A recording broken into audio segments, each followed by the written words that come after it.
Bismillahirrahmanirrahim. Assalamualaikum warahmatullahi wabarakatuh. Baiklah, pada kesempatan kali ini, kami dari kelompok 4 akan mempresentasikan kestabilan dan keandalan sistem tenaga listrik. Adapun anggota dari kelompok kami yaitu pertama Nurul Anissa Musdir, kemudian kedua dengan saya sendiri Muhammad Iqbal Fajri, yang ketiga itu Asma Nur Arifin, yang keempat Muhajir Ahmad Sigi, yang kelima Hairuman Harada, dan Aditya Syah Maulana Ibrahim dan Oki Tangyong. Adapun pembahasan yang akan dibahas pada presentasi kali ini itu pertama pendahuluan, yang kemudian yang kedua itu sistem tenaga listrik, yang ketiga itu kestabilan sistem tenaga, dan yang keempat adalah keandalan sistem tenaga listrik. Baiklah, yang pertama pendahuluan yang akan dibawakan oleh saya sendiri. Nah, sistem ketenaga listrikan itu akan terus mengalami perkembangan seiring berjalannya waktu. Mulai dari menggunakan yang hanya terdiri dari satu mesin untuk melayani satu beban, hingga banyak mesin yang melayani banyak beban. Perkembangan ini dikarenakan permintaan kebutuhan energi listrik yang semakin meningkat, sehingga diperlukan pembangkit energi listrik yang mempunyai kapasitas daya yang besar.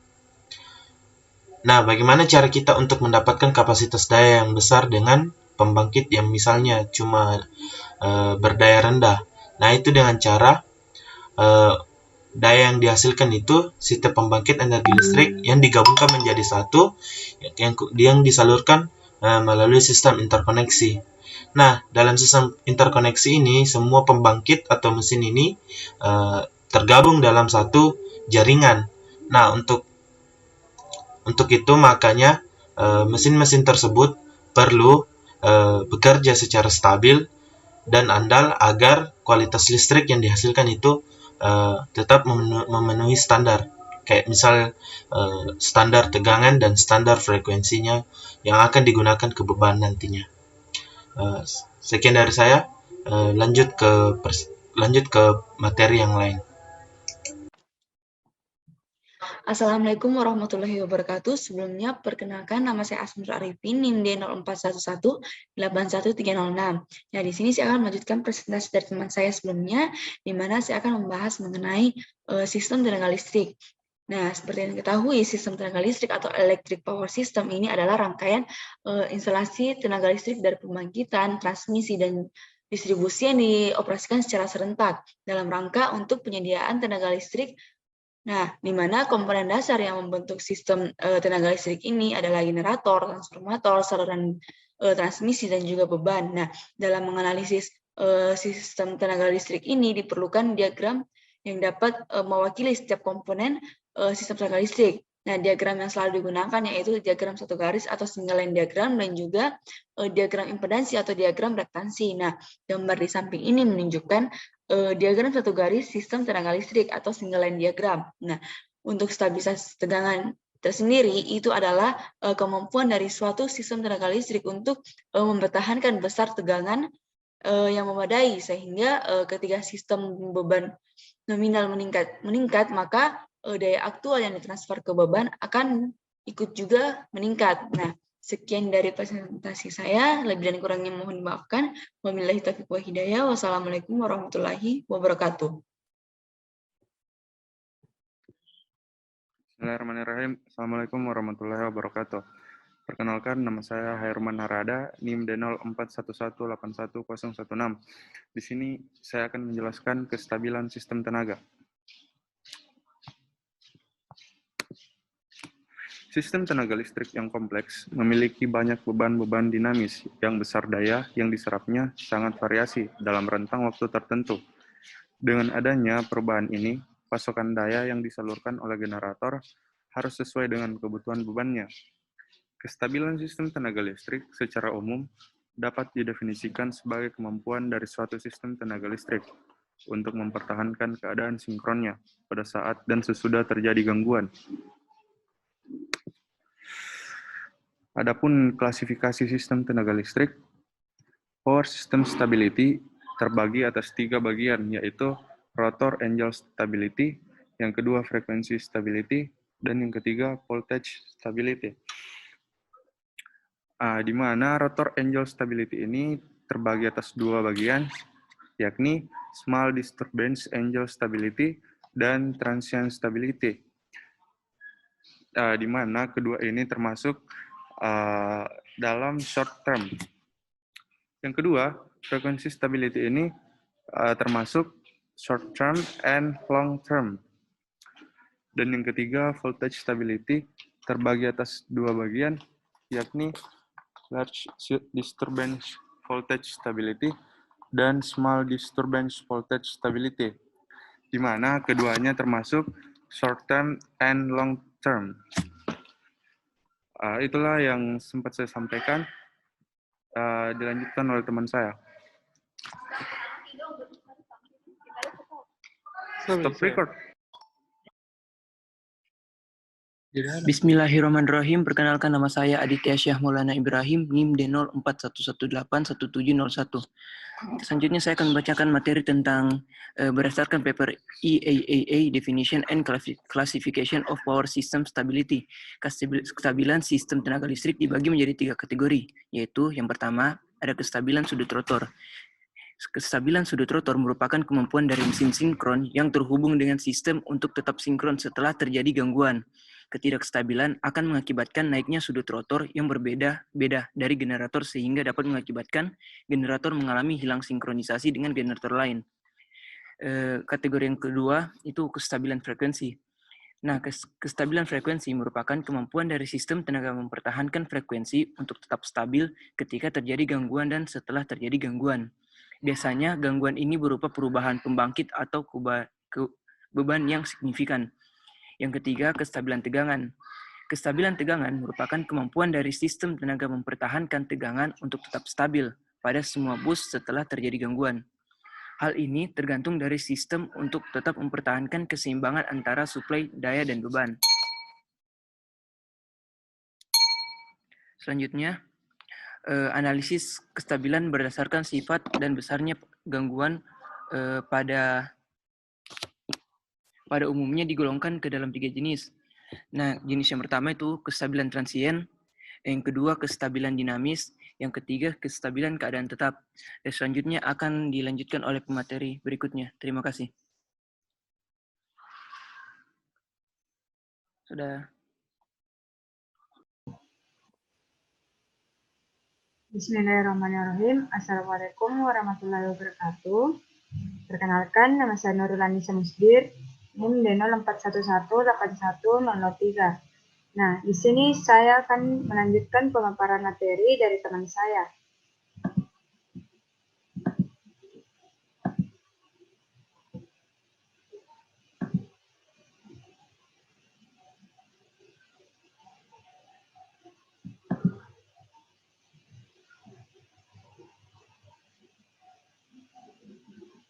Nah, di slide sebelumnya itu, pemateri sebelumnya sudah menyebutkan analisis kestabilan itu berdasarkan sifatnya dan gangguannya digolongkan ke dalam 3 jenis, yaitu kestabilan transien, dinamis, dan keadaan tetap. Nah, apa sih itu kestabilan transien? Nah, kestabilan transien merupakan suatu kemampuan sistem untuk mencapai titik keseimbangan atau sinkronisasi, mengalami gangguan yang besar sehingga sistem kehilangan stabilitas karena gangguan terjadi di atas kemampuan sistem.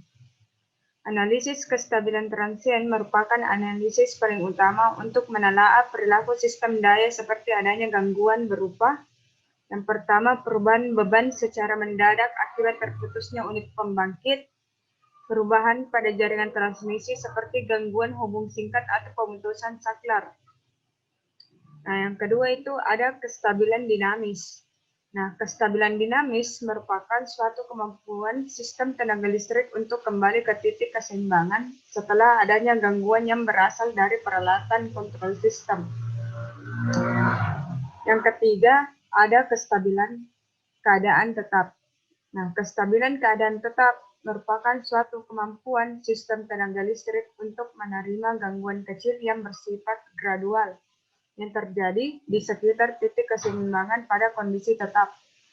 Nah, kestabilan dapat berasal dari kondisi setiap komponen sistem tenaga seperti generator. Nah, di generator ini merupakan komponen pembangkit tenaga listrik yang digunakan untuk memberikan kecukupan daya reaktif kepada konsumen agar dapat menjaga sistem tenaga pada kondisi stabil dengan menjaga level tegangan beroperasi pada variasi tegangan pelayanan maksimum lebih dari 5% hingga minimum kurang dari 5% terhadap tegangan nominal. Yang kedua itu saluran transmisi. Nah, saluran transmisi menjadi penyebab lain dalam stabilitas tegangan. Karena saluran transmisi membatasi daya maksimum yang akan dikirim. Yang ketiga itu beban. Beban terdiri dari beban dinamis dan beban statis, di mana keduanya memiliki pengaruh profil tegangan yang dapat melampaui batas daya reaktif pembangkit. Selanjutnya itu penyebab lain terjadinya ketidakstabilan adalah beban pada saluran transmisi terlalu tinggi, sumber tegangan terlalu jauh dari pusat beban, sumber tegangan terlalu rendah, dan ketidakcukupan dari load reactive compensation. Mungkin itu saja yang bisa saya jelaskan. Terima kasih dan akan dilanjutkan oleh pemateri selanjutnya.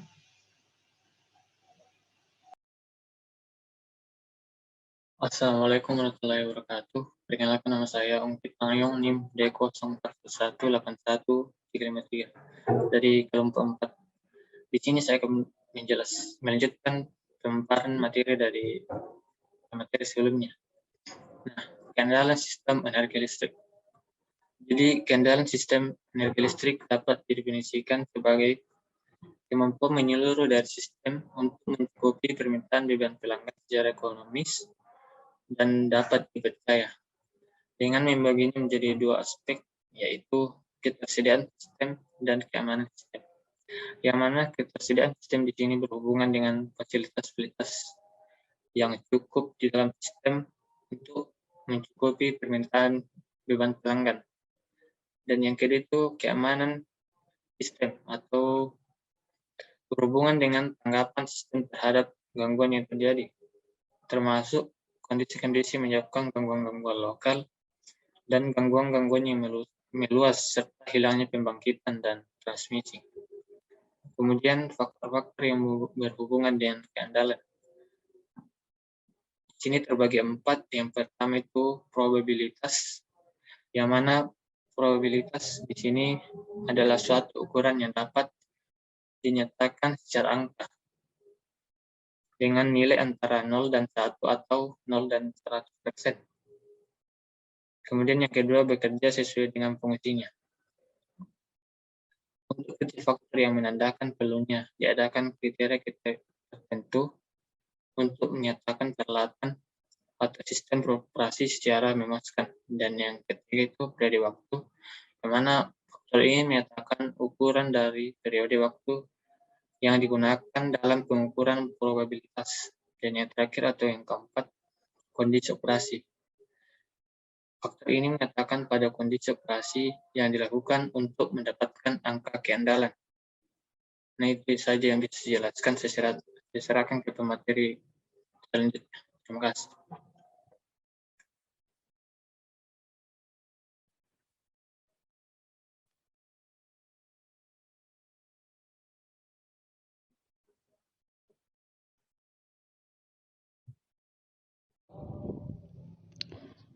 Baik, terima kasih atas kesempatan yang diberikan. Jadi saya akan melanjutkan materi mengenai indeks keandalan sistem pembangkit. Nah, dalam kaitan keandalan sistem dibutuhkan suatu ukuran untuk mengetahui tingkat keandalan dalam suatu sistem, yaitu dengan mengetahui indeks keandalan. Nah, di sini indeks keandalan itu sendiri adalah ukuran tingkat keandalan dari suatu sistem pembangkit, di mana makin kecil indeks keandalan maka makin baik tingkat keandalannya.